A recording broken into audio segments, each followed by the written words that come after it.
So with that being said, what's going on, y'all? Another episode, another day. HBCU, our culture. HBCU means homecoming brings culture and unity. When it comes to unity, it comes to schools. And none other than the CFO of the Memphis City Schools. If I said that right, I know there's been some changes. I know. We have Tito Langston in the building. So Tito, introduce yourself and let us know all the great things you're doing for the city of Memphis. Gotcha, man. Tito Langston again, man. Born and raised Memphis, Tennessee. Born here, went to high school here. I went to college at TSU for 4 years, came back home, started working right away. Did a little investment banking at first, got into the school district kind of early, working in finance, doing finances for special education kids when I started. Worked at then Memphis City Schools for a while. Then when the merger happened in 2014, I actually went over to one of the suburb school districts to help them start the district. I spent about 4 years over there. Then I went to ALSAC, so ALSAC St. Jude. So one of the most prominent organizations in Memphis is St. Jude Research Hospital. You'll know ALSAC is a funding body. Me being in finance, I kind of worked in ALSAC running the accounting department before I went back to Memphis-Shelby County Schools as then the deputy of finance. The current superintendent, she was the CFO for a while. She was the CFO initially at Memphis-Shelby County Schools. She called me, asked me to come back down to Memphis-Shelby County Schools, came back down. Her and I worked together for 3 years before she now took the post as interim superintendent. And I guess it was August 30th of this year. Then I stepped up to be the CFO. So superintendent is like the head honcho. Superintendent is the CEO of essentially the CEO of the school district. Oh, so you was a finance major, right? Yep. Okay, yeah, me too. I was econ finance. So econ finance, you worked your way up. So was you like shining through in this department, or like you was really close to the current superintendent where she kind of was like, look, like I'm looking out, like I feel like you're the best for the job. Like how did that position come about? Like it don't even sound like you applied for it. It sounded like she just kind of like, you know. Well, not so. Her and I, we actually went to middle school together. The funny thing is, she's from Memphis. She went to school at Clark, Atlanta, so she went to HBCU for undergrad too. Before eventually she came back home, but her and I kept in touch. Went to middle school together. She went to Whitehaven. I went to Central for high school, but we've always kept in touch. We knew we both were in accounting finance. When she moved back home, she moved in, I guess it was 2014, working in the district. Just so happened that she got the CFO role and she needed a strong number two. So obviously when me and her were close together, the first thing you think about is somebody you can trust. So She called me, I got on with her. And like I said, we've done some big things in the city. If I don't do a whole lot of bragging, but we've done a lot of big things money wise for some of the younger people around the district and in the city. About 3 years, we've been kind of running the finance department. And when our superintendent when he stepped down back in August, the board was looking for somebody they can trust. They know we've been doing a wonderful job with the finances. Finances rule everything. They asked her to step up. Then essentially, naturally, she was like, of course, you're going to be the person to oversee the finance department, because essentially I was doing it anyway. My day-to-day job, even as the deputy, the number two in finance, was overseeing the whole finance department. So not a whole lot of changes except for me just stepping up to the CFO role. That bag changed too, right? For sure. That's enough to come with it.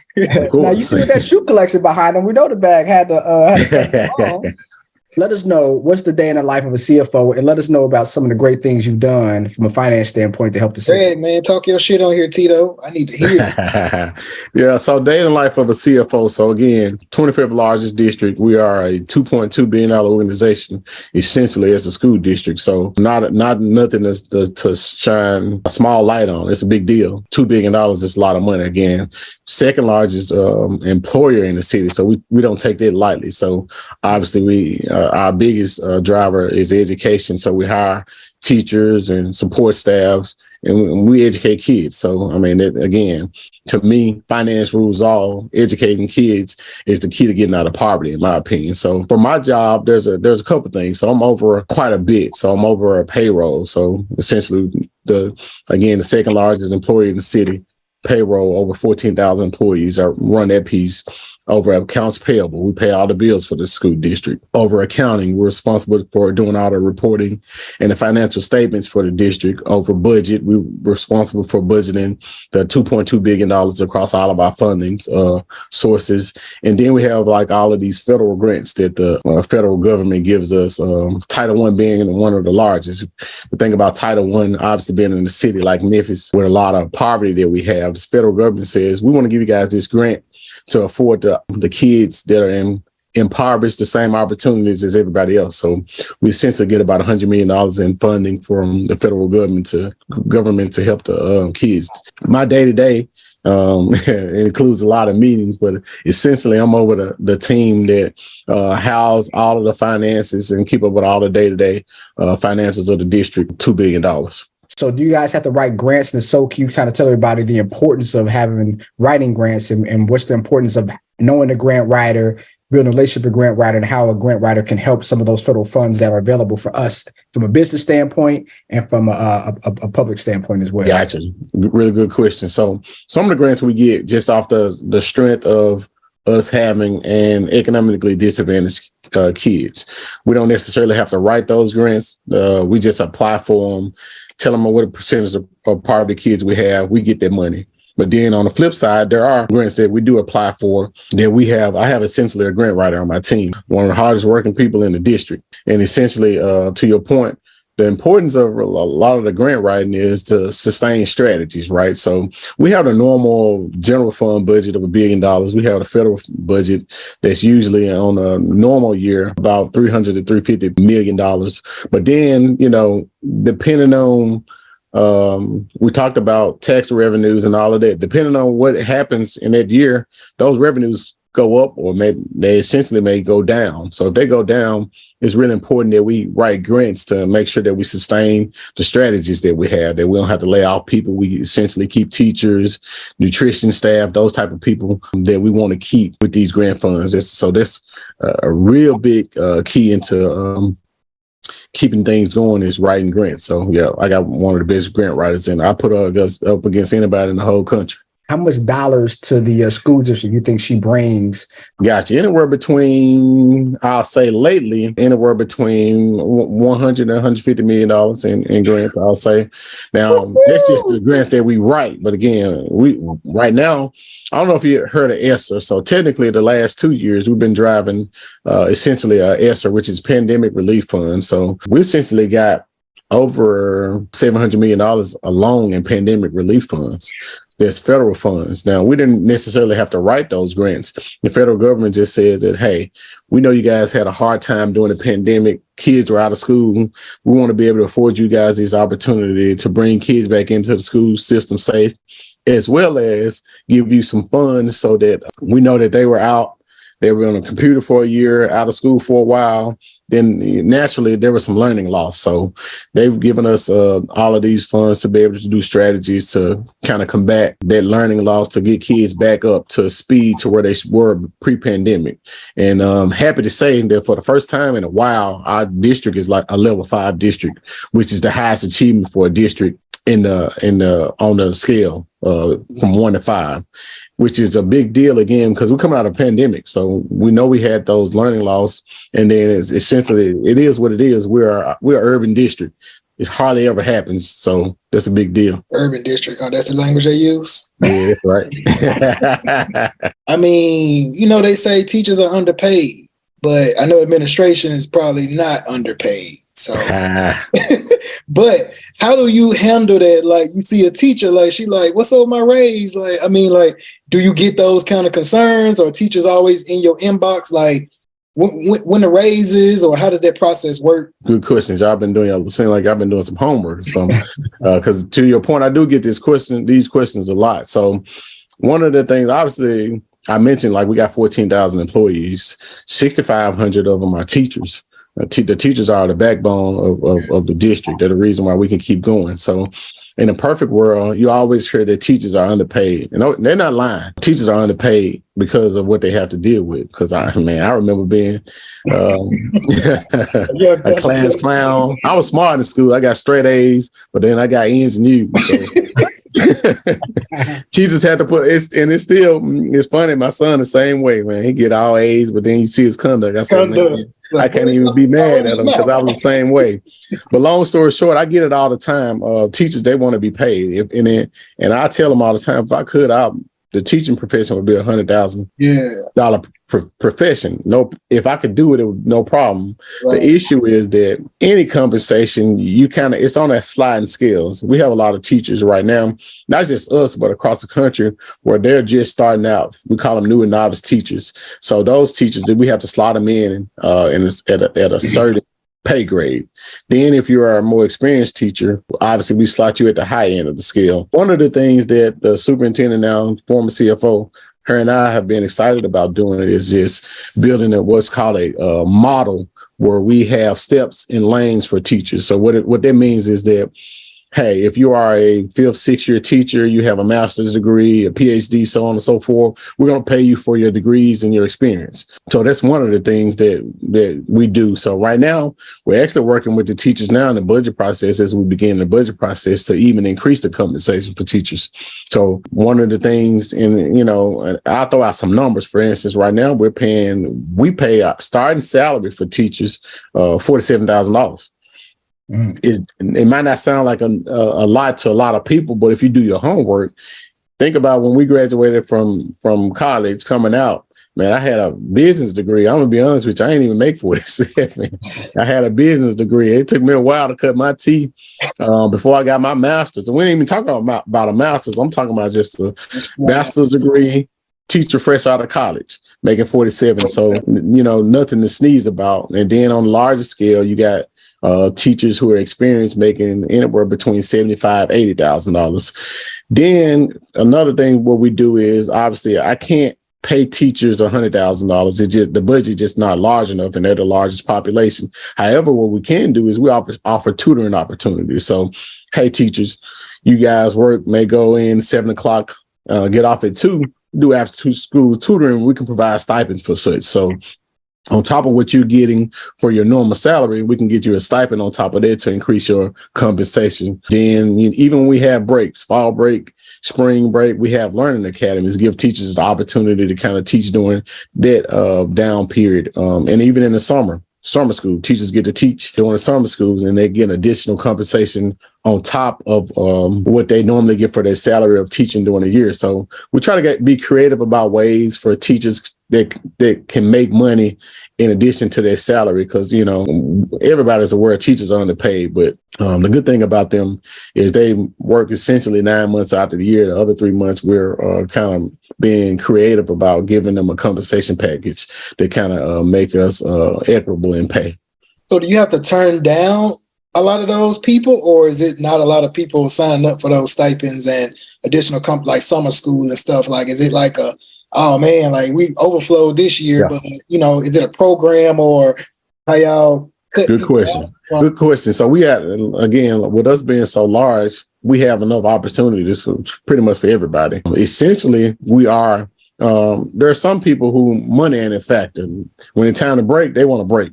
So, and I get it, especially in a profession like teachers, you don't want to teach all year round. You get those 3 months out of school, and when summer comes, and you want to chill. But then there's other people who are motivated by the compensation package. So there's always enough slots. You just don't, like, I have my own investor firm, but you just don't meet a lot of people that go into investment banking, period. Yep. But then from an HBCU standpoint, so what made you go from Tennessee State as a finance major into investment banking? I guess it was my junior year at TSU. Morgan Keegan at the time had a small branch out that's located in Nashville. Yeah. Morgan Keegan was headquartered in Memphis. I always knew I wanted to come back to the crib and work in some capacity. One of the things that I always wanted to do, even when I was at TSU, I knew I wanted to major in business, but I didn't know what I wanted to do, if it was accounting, banking. I tried everything just to see if I liked it. So investment banking was one of the maybe third round of things that I tried. Ended up doing an internship and fell in like with the people who were in Nashville. Finished my intern. I graduated from TSU, and then they set me up with a gig back at home. So it kind of worked out perfectly again, because Morgan Keegan, the investment banking firm that's now Raymond James, it was headquartered in Memphis. So it afforded me the opportunity to come back to the house. Yeah. I actually cleared. So I have my own investment firm, but between 2016 and 2019, my clearing firm was Raymond James. So I definitely have a background. How much of a bag and like how beneficial a person can be financially if they went the investment banking route? There's a couple of things, and then I just, because I'll say this. So, and I was trading. One of the things, I'll just be honest with you, I was afraid of as a they were trying to gear me towards being a financial advisor at the time. I was young. I was just 22. I was literally getting into it right out of college. I didn't know a lot of people with money. Financial advising, a lot of it is commission based. I was like, man, I can't make no money. Commission based. I don't know nobody with no money. So you know what? I'm gonna work my way up to that, and I'll figure out if that's what I'll do later. So I was actually just trading mutual funds or ETFs and such. So, but now the guys who I used to golf with, the well-off guys who parents had been in the company, obviously white guys. Now they made some bread. They made some real live bread. They came up in there before it was popular. Then they weren't wearing Gucci, but boy, they was wearing Ferragamos like it was nobody business. This was back in 2007 when I graduated TSU 2007. Boy, them boys were wearing Ferragamos. I'm from Memphis. I was like, boy, these boys making some bread. And I'm talking about they was clearing some numbers. Nah. Investment banking wise, man, you make this a lot of money. And you exactly. Yeah. And you're able to kind of touch so much stuff. Like you can do trading, like structured notes, ETFs, things of that nature. You can help with deals. You can do mergers. Like it's just like a whole different world in finance if you do that route. I got to tell you, so this is the same guy that stayed across the hall from me on the 6th floor in Watson Hall, asked me to borrow my book. Fast forward, I didn't know what he was going to do when he got out of school because I just couldn't really tell. We going, it's homecoming. I'm headed to the tea party, and all my close guys stay close to me after the pet rally because they want to get in the tea party because they already know they ain't getting in without me. So he stayed close to me the whole time. So he driving. I'm like, man, all right, you driving. We get to the tea party. I'm like, all right. He's like, hold on, bro. I got to finish studying for this test. I was like, bro, it's homecoming. What do you mean study for this test? This man studied for the test. We party, rest of homecoming. He take the test. He said, hey, bro, you know the test I was studying for doing homecoming? I'm like, yeah, kind of. He like, yeah, I passed it. I'm like, all right, congratulations. Worked out for you. Now this guy, the most successful guy I know. And it's just full circle to what you was talking about, financial advising, investment banking. Like this, the lane he took. And I just was like, wow, like I probably should have took the same route. And then several years into his career, I'm like, can I like switch up at this point? He like, we're gonna start at the bottom though. And I'm like, yeah, I don't want to do that. So, it's kind of cool to hear you talk about that because I saw this man like studying for the test at homecoming and now full circle, like killing it in being a financial advisor. And, he got some of my funds and everything. And he the first person I think of. So it's just kind of crazy to hear you talk about that. And, this guy, he definitely showed me the way. I just didn't pick up the signs.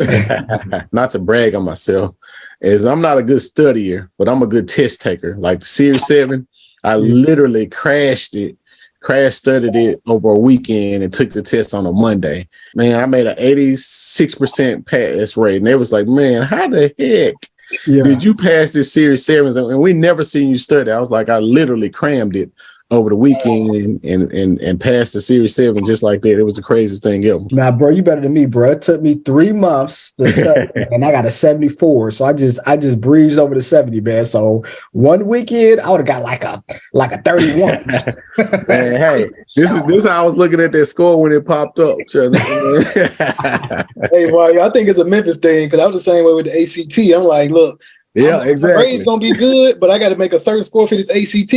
I ain't studying for that. I'll just go take the test. That's exactly right. Just go take the test, knock it out, and like Tito said, when the results come, guidance counsel, tell me what I got. Is it enough to get a TSU? Why'd you pick TSU and like your experience? Gotcha. Now, good question. I tell people this story all the time. Again, TSU was jazz result. I grew up kind of in Memphis. I grew up kind of poor. Got every Pell Grant you can think about. Again, like I mentioned to y'all before, had a high GPA, had a 4.5 GPA, was in honors and all of that. So I was lucky to be smart. But being poor and marrying it too, I got every federal grant that you can get, probably FAFSA. But what I wanted to do, so I applied for every school in the state of Tennessee, again, because I had a 27 on the ACT, had a 4.5 grade point average. So I got in every school, including UT. And then, but I really wanted to go to Morehouse. But the thing about Morehouse is it was in Atlanta. They only gave me a partial scholarship.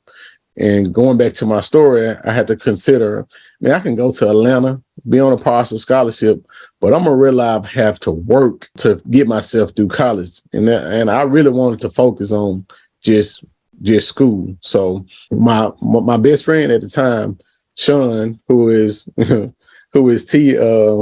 back from Memphis too, his dad and his aunt went to TSU. They had been harping on us, hey, man, I know y'all can choose any college I want to basically in the country, but y'all need to look at TSU. So I didn't even apply to TSU until like March. Applied for it. President Hefner was the president at the time. He sent me a presidential scholarship, got Pell Grants. I was like, okay. And then the opportunity, again, his dad is Alpha Theta, the opportunity to be Alpha Theta, all of it kind of came together. I did the calculations, just being a finance person that I am, that I ended up making money going to TSU. Let alone forget about the culture, because obviously, again, with them being being graduates of TSU, we used to go to homecoming all the time when we was in high school. So I already knew about the culture of TSU and all of that.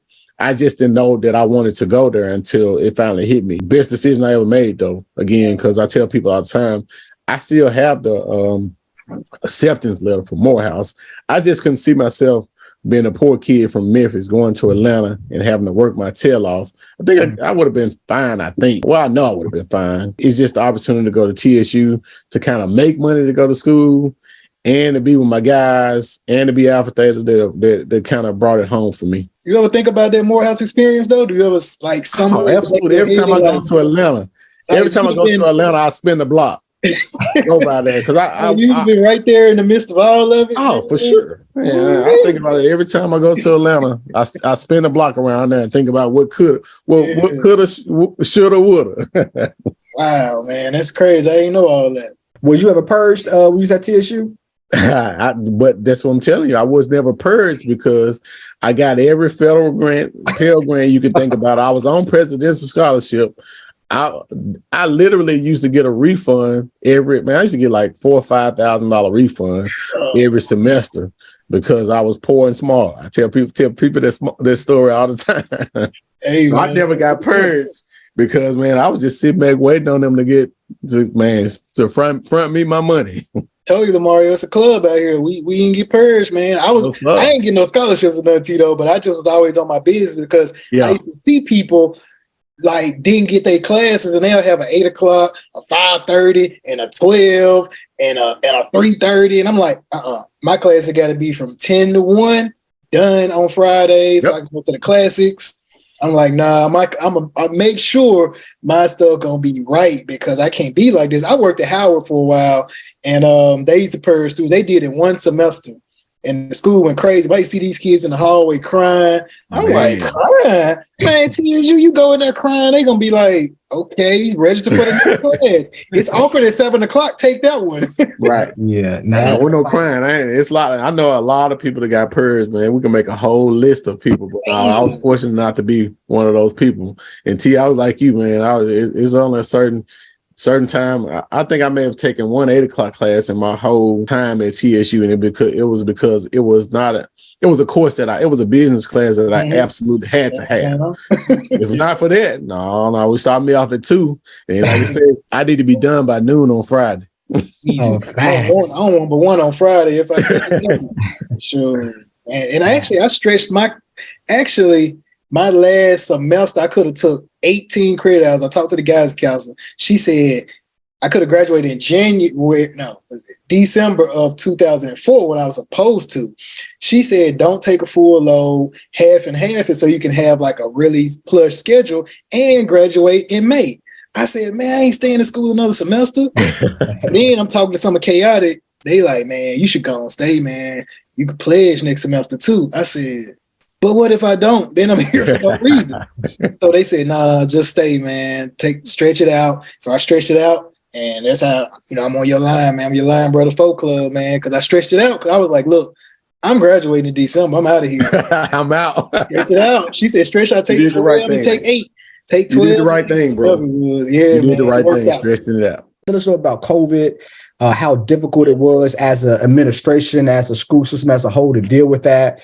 It was so much like indecisiveness from like the federal government. We're going to close down everything, not close down everything. The state was probably going back and forth. Of course, like, how was that process? How did y'all navigate that? And like, what did you guys as a school district learn that kind of helps you guys today and kind of moving forward if you have something crazy like that happens again? Gotcha, man. Now, COVID was tough for not just us, but all school districts, but because I still remember it, March of 20, and us making the decision to close schools. I still remember them canceling the NBA games, us deciding to close schools and everything, because at the end of the day, you got to realize, man, these kids are at stake. Do they need to learn? Absolutely. But we're talking about lives at stake. So that ended up weighing everything, the decision to close. And then we were at the point in the year where, man, we really couldn't do anything like virtually online. We essentially had to just stop where we were at that time. Usually school get out in May. This was like mid-March. We just had to stop where we were. Then navigate through the summer, try to figure out how we were going to educate kids when school started back. COVID relief funds kind of helped us with was we distributed like 95,000 devices to kids. I don't know if you guys heard of it, but we became a 1-to-1 district, meaning that every kid had a device in their hand by the time we started back the school system, the school year after COVID started. So essentially what that allowed us to do was to allow the schools to be virtual. Teachers were working from home or even in school at the time, but they were only one in their classrooms, but they were virtually educating kids online. So again, those COVID relief funds from the federal government, it allowed us the opportunity to do so. And then, navigating through that, the hardest part about it is particularly in Tennessee, man, we was fighting with the governor because the governor put them kids back in school. And we like, man, no, everybody, we understand, man, kids need to be in school in front of the teachers. However, again, we're talking about a global pandemic. And, class size, we're talking about anywhere between 20 kids in a class, 25 kids in a class, close to each other. Close proximity. This was even before we was talking about, essentially masks and all of this stuff. Man, the way COVID was spreading, it was impossible to be able to put kids in classroom and to be able to tell a parent, hey, man, your kid got COVID. We weren't even talking about vaccines at the time. So to even have that option, and people were dying from COVID. So, man, nobody wanted to put these kids at risk. So, man, that was a big deal, fighting with fighting the politics of trying to educate kids and, deciding on whether or not to keep them online or to bring them back. Essentially, a year later, after we got COVID relief funding, we were able to take the steps necessary to open schools safely, which, we got masks, we got petitions to kind of put barriers up at kids' desks, thermometers, things like that, so we can better assess where kids were and how sick they were. Then we got COVID. We got a COVID testing grant. So we were testing kids like literally every day to see if you got it, you can't come back to school and things like that. So, man, it was a time. But we made it through, man. We learned so much during that time. But at the end of the day, man, we made the decision that, hey, we weren't gonna put these kids' lives at stake, even though we know they needed to be in school.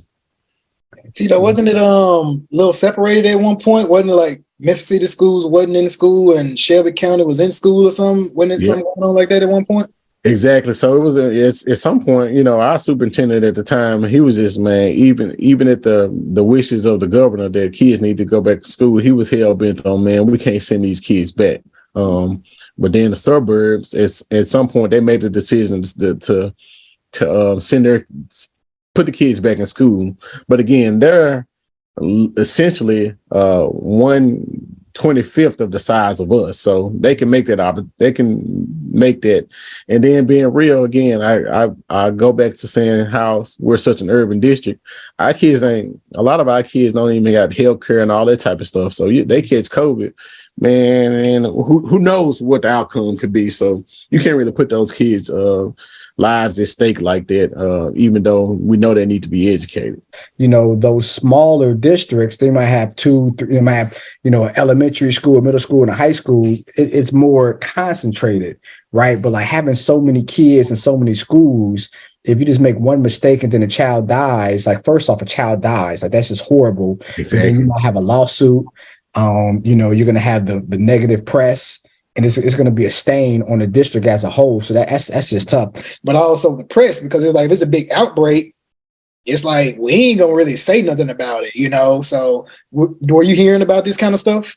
Yeah. We made the decision that we had to, again, we just bugged the system. We was just going to report it like it was. But to your point, what was happening in that case is people were just trying to essentially, if you will, if you don't talk about it, then it didn't happen. No, it don't work like that. It didn't work like that with COVID, man.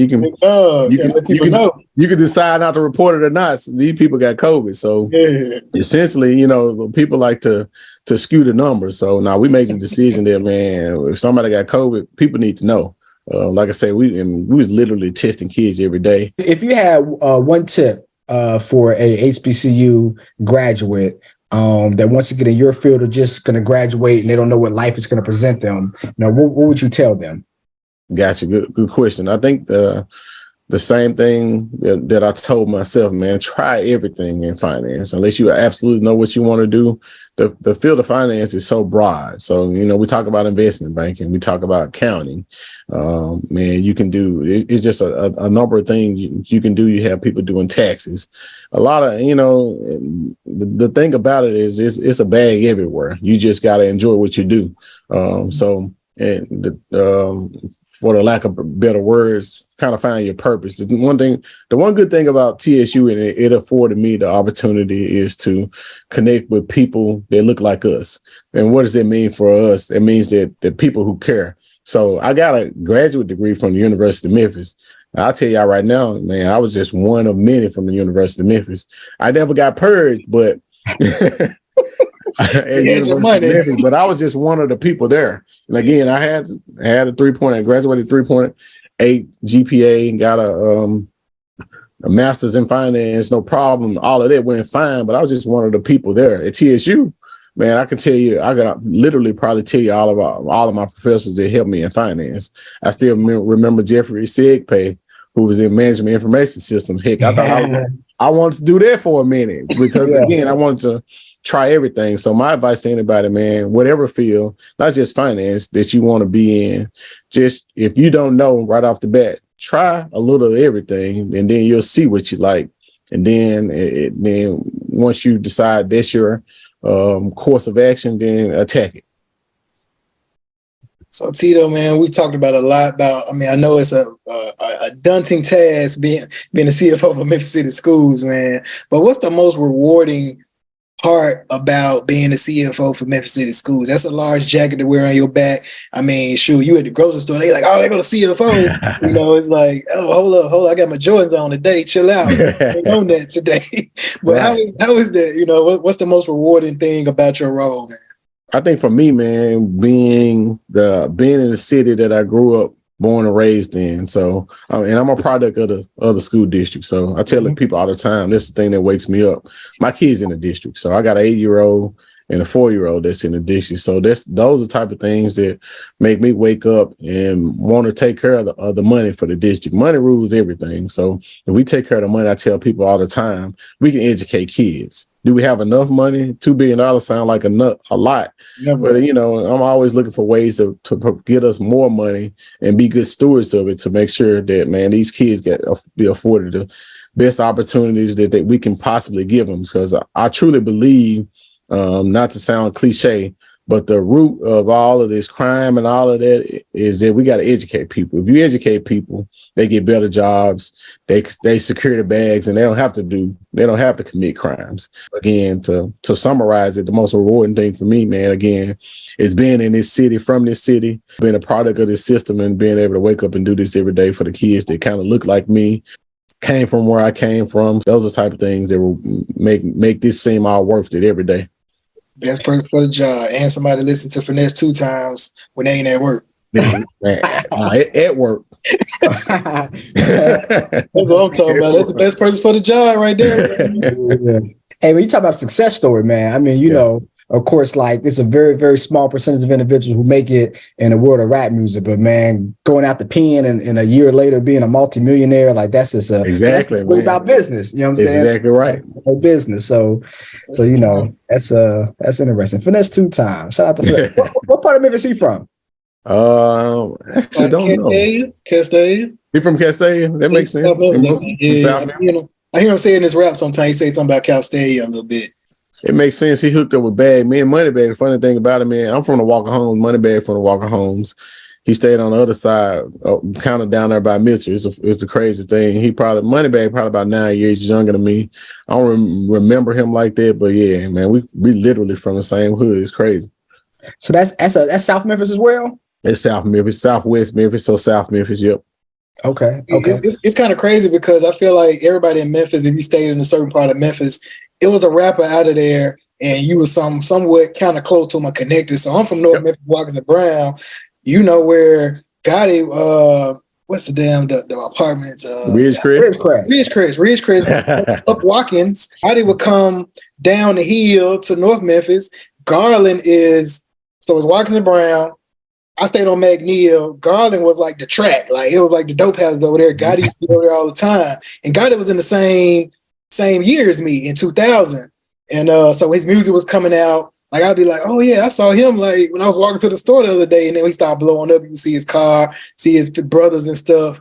And then my next door neighbor was like his road manager for a minute.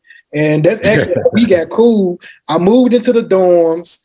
I blasting the Yo Gotti, I'm gonna tell you about it. I'm playing it loud. And so he come, dum. Memphis? I said, yeah. He said, I am too, man. I'm from North Memphis too. And that's my brother since then, man. But I feel like all well-known Memphis rappers some way connected to somebody. It's like, man, that's what's the name, cousin. Yep. They used to play ball, but what's the name? Yeah, man. It's Memphis for you though, man. Memphis is a big small town, man. Everybody know everybody in some form of fashion.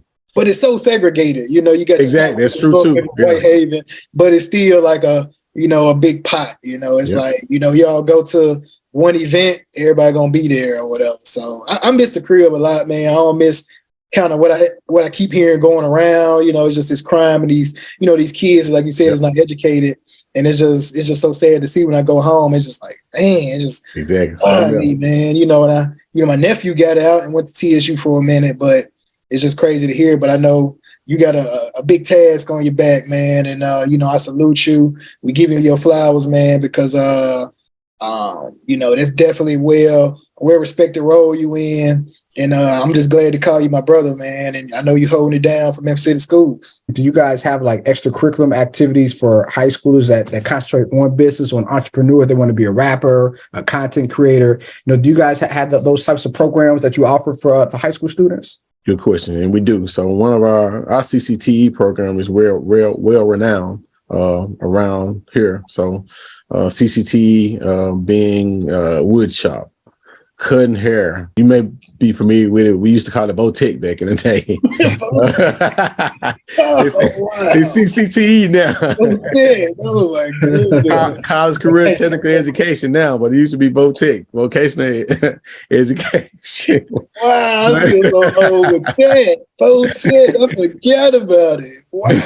You changed the words, man. It means something different now. You know. I had to put a spin on it. No, it's a big deal, and then one of the things that we do is now as times go on, and those courses weren't offered kind of when I was in school, but now we just recognize that those are the things that kind of attract kids around. And I tell people all the time, there ain't no crime in being a rapper. There are rappers who are around here prominent. Look at Dolph. You say what you want about Dolph. Dolph did a lot of big things in Memphis. He was a rapper. You can talk about lyrics all day long, but man, even before Dolph was killed, he was scheduled to do another turkey giveaway. So those type of things, man. So back to your question, yeah, we offer business courses all the time. We do financial peace around a lot of schools. We do bring entrepreneurs in the school system just to talk to the kids about things like, they ain't got to be rappers, they ain't got to be a basketball player, but it's a lot of different things that they can be and be business owners, man. People, I tell people all the time, man. One thing we're gonna always need a haircut, man. You open up your own barbershop, you'll be just fine. So yeah, we gear a lot of our programs towards kind of what kids are attracted to. And I'll say a controversial thing, in my opinion, that to me, college ain't for everybody. This is just my opinion. I think everybody needs to be educated, but to get to a certain point in life. But depending on after you've gone through high school, that's why we have these programs. So kids might decide, I already know what I want to do. So if you do so, this is what these type of courses kind of set them up to be able to be successful, even if they don't choose the college route. I'm actually the TSU Foundation Board, and I would second that. Like, college just ain't for everybody. And piggybacking off of Dolph, man, we hear about Dolph and the bling and making money off of rap, but man, he made so much money on real estate. Like, man, it's crazy how much how much real estate. And a lot of people didn't know that until they told his story kind of after he passed. But Dolph was big, not even just down here, but around the country with his real estate. Yeah. I heard one thing, like he made almost as much money because, like, as rappers, like you make more money shows and like album sales. You know what I'm saying? But like he made as much, if not more, money on his real estate deals than actually his rap. And that's just crazy to think about. But just it shows you from an entrepreneurial standpoint, it doesn't matter what profession. If it's business related, you're doing it positively. Like you can make a lot of money. And you think about how many lives he affected from real estate too, right? He was able to buy affordable houses, individuals get into houses, so they're not on the streets anymore, they're not homeless. So we listen to lyrics, but it's just a lot more in people's lives that they do in a positive way. So rest in peace, Dolph. So my first question is, if you were going out the country, what are 2 things you must take with you? Cash. And if y'all see my background, shoes. I knew you was gonna say that. That's why I asked that. I was gonna give you 3 things. I said, if he don't say shoes, I'm gonna be upset. Because that's what I was saying. I gotta, even if I don't wear them, man, I gotta take a certain number pair of shoes. Even if I don't wear them, it just make me feel good, man. It's something about shoes. It's just the way I grew up, man. I couldn't afford shoes when I was little. So this whole thing that y'all see behind me, man, it's just because now I can afford them. Man, I have 90% of these shoes I ain't never put on my feet, but I got them though. That's a true testimony. I live the same one. My mama was supposed to buy me the Flint grade 13s, and Tito, I know we was in school around the same time. And when people come to school during lunchtime with the Jordans, they would come to school late. They come to school with lunchtime right with the Jordans on. And I'm like, man, my mama got to get the Jordans for me. So I'm telling everybody at school, I'll be in school with mine tomorrow morning. I get home, I say, hey, Mom, did you get the Jordans? She said, boy, I ain't went and got no shoes. I started crying. I said, I can't go to school tomorrow without the Jordans. So I said, you know what? When them Flint grades re-released the second time, probably back in 2006 or something, I'd send her a video, a FaceTime. I said, hey, Mom, you remember these? She was like, I don't know what you're talking about. I said, well, I cried about these and now I got them. So now I got all the shoes I want. So I feel just like you, man. You know, with all the sneakers, man, it's like I couldn't buy them when I was younger. My mom used to give me 2 pair of shoes. We got a pair during tax season and a pair for probably around birthday. So I would get like a pair of polo boots with Eastlands and a black pair of Reeboks and an all white pair. And them joints got to roll through the whole year. The next you know what I'm saying? They got to roll through the whole year. So I can switch it up. Like, all right, I ain't gonna wear my Reeboks today because they white. It's raining. I'll put the boots on.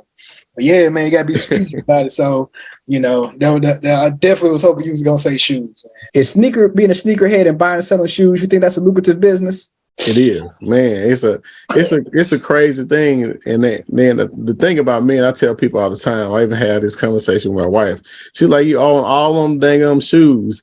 Now, the good part about it is the thing about being in Memphis is we got a Nike store, and I'm on the friends and family list. So anytime I go in the store, I get 50% off the top. So half of what you see, I done got half off of. So I don't do resale. I have sold some shoes because I knew for a fact I wasn't going to wear them or something like that.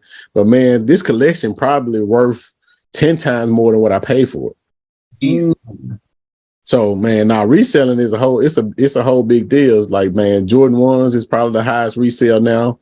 Not picture here being from Memphis, man. I got probably about 30 pair of foams because I'm a big Penny fan. Being from Memphis, obviously that's probably been the highest selling shoe by retail for forever, man. That's another thing I wanted to. $200 sneaker, man. Exactly. So man, that's it. Now sneaker selling is a whole big deal, man. It's never gonna go away.